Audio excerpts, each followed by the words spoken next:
चला ब्रेकिंग न्यूजने सुरुवात करूयात। बीड जिल्ह्यातील मस्साजोगचे सरपंच संतोष देशमुख यांच्या हत्येचा निषेध करण्याकरता लातूर जिल्ह्यातील रेणापूर इथं सकल मराठा समाजाच्या वतीनं महामोर्चा काढण्यात आला।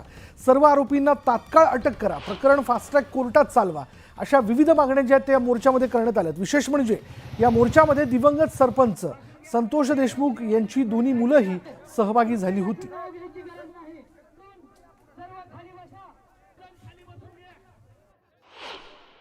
अपेक्षा मी आणखीन हेच करते की जे पुढील आंदोलन आहे ते जसे आज शांततेने आंदोलन म्हणजे महामोर्चा झाला, तसा पुढील मोर्चा हे शांततेत होऊन तुम्ही सर्व एकत्र राहून माझ्या कुटुंबामागे राहा।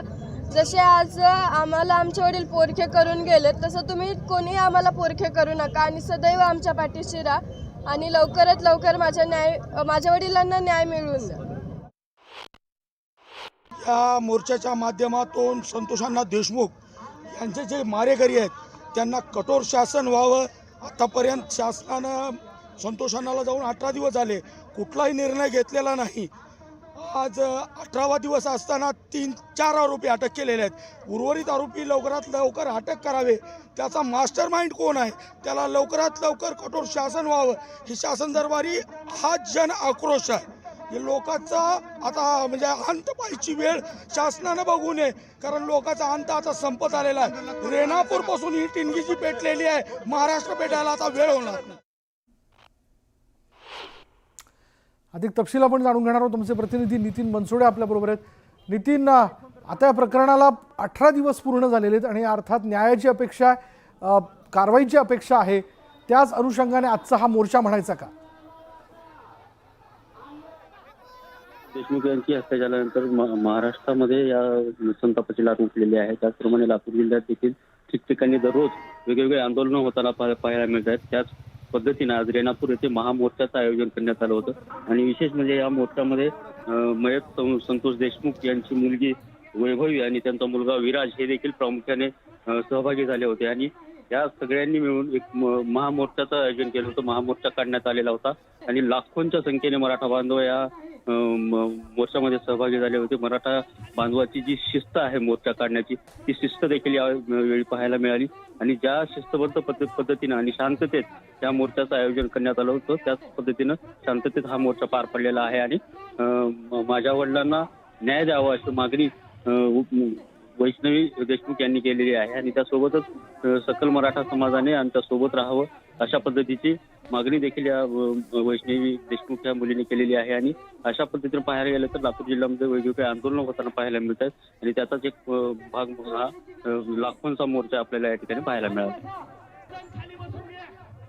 धन्यवाद नितीन या सगळ्या माहितीबद्दल। बीडच्या मस्साजोगचे सरपंच संतोष देशमुख हत्या प्रकरणी सीआयडीचे वरिष्ठ पोलीस अधिकारी बीडमध्ये 2 दिवसांपासून तळ ठोकून आहेत। बीड ग्रामीण पोलीस ठाण्यामध्ये हत्या आणि खंडणी प्रकरणातील आरोपी विष्णू चाटे याची चौकशी सुरू आहे आणि सीआयडीचे अप्पर पोलीस महासंचालक प्रशांत बुर्डे, सीआयडीचे एसपी सचिन पाटील तपास कामी 2 दिवसांपासून जिल्ह्यात आहेत। सीआयडीच्या पथकानं मस्साजोग सरपंच हत्या प्रकरणात प्रत्यक्ष घटनास्थळावर जाऊन पाहणी केली आणि त्यापूर्वी सीआयडी पथकानं वरिष्ठ पोलीस अधिकाऱ्यांची बैठक घेतली।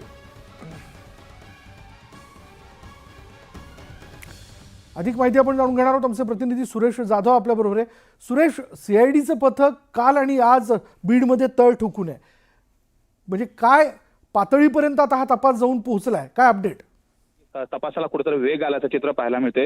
विशाल, 2 दिवसापासून कालपासून जे सीआयडीचे अप्पर पोलीस महासंचालक आहेत ते बीडमध्ये थळ ठोकून आहेत आणि त्यांनी घटनास्थळाची देखील पाहणी केलेली आहे। त्याचबरोबर आज बीड शहरामध्ये जे अटक असलेले आरोपी आहेत विष्णू चाटे यांची तब्बल 1 तासापासून चौकशी सुरू आहे। या प्रकरणातले आणखी काही धागेदोरे आहेत का त्याचे देखील शोधणी केली जाते। त्याचबरोबर काल जवळपास 3 तास मॅरेथॉन बैठका देखील घेतल्यात वरिष्ठ अधिकाऱ्यांसोबत तपासाच्या अनुषंगाने जे काही इनपुट्स त्यांना हवे आहेत त्या संदर्भात देखील बैठका घेतलेल्या आहेत आणि आज देखील तोच तपास चालू आहे। त्यामुळे 2 दिवस झालं ते सीआयडीचे वरिष्ठ पोलीस अधिकारी आहेत ते तळ ठोकून आहे। त्यामुळे साहजिकच या प्रकरणामधले जी पुढची अपडेट आहे त्याचबरोबर आरोपींच्या अटकेच्या संदर्भात आता या प्रकरणामध्ये जर आपण बघितलं तर 4 आरोपींना अटक करण्यात आली, अद्यापही 3 आरोपी मोकाट आहेत।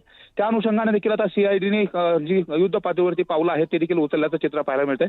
त्यामुळे आणि त्याचबरोबर उद्या जो मोर्चा होणार आहे त्या मोर्चाच्या अगोदर आरोपीला अटक केलं जातं का हे देखील पाहणं महत्त्वाचं असणार आहे। विशाल, धन्यवाद सुरेश या सगळ्या तपशिलाबद्दल।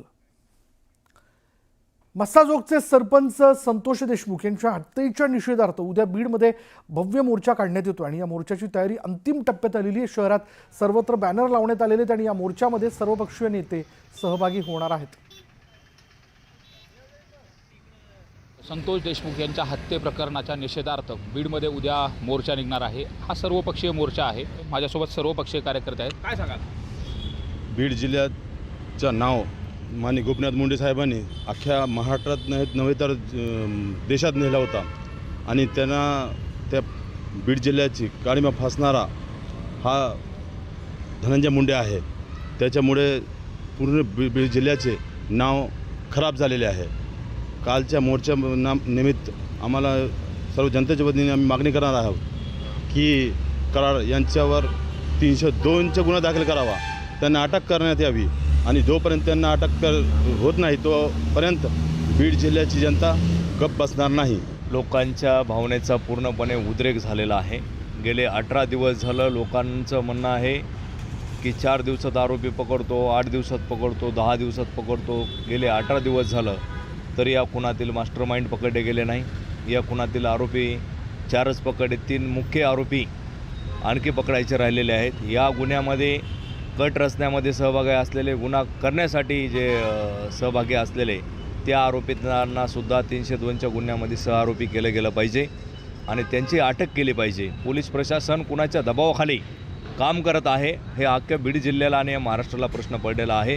आणि हे प्रकरण सध्याच्या मंत्र्याच्या भोवती त्यांची निकटवर्ती असल्यामुळे येत असल्याने सध्या जनतेमधून मागणी आहे की मंत्र्यांनी याची नैतिकता स्वीकारून राजीनामा दिला पाहिजे आणि या प्रकरणाची निपक्षपातीपणाने चौकशी होऊन याच्यामध्ये सामील असणारे, कटात सामील असणाऱ्या लोकांना 302मध्ये सहआरोपी करून तात्काळ अटक केली पाहिजे.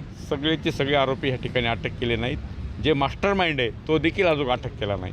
हे कुठंतरी न्यायाची भूमिका या कुटुंबाच्याबद्दल व्हावी यासाठी हा मूक महामोर्चा या ठिकाणी आयोजन करण्यात आलेलं आहे. सगळे जाती धर्माचे लोक या मोर्चामध्ये सहभागी होणार आहेत. कुठलाही पक्ष नाही, कुणी या मोर्चाचं नेतृत्व करत नाही. सामान्य माणूसच या मोर्चाचं नेतृत्व करण्यासाठी बाहेर पडलेला आहे.